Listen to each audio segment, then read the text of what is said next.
What's the meaning of closed shop?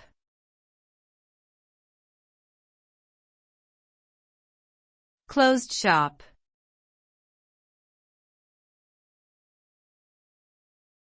Closed shop.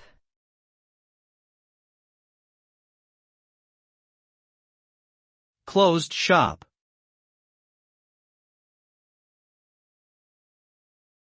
Closed shop.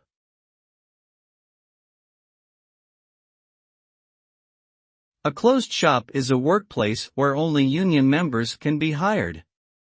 This type of arrangement is often the result of a collective bargaining agreement between a union and an employer.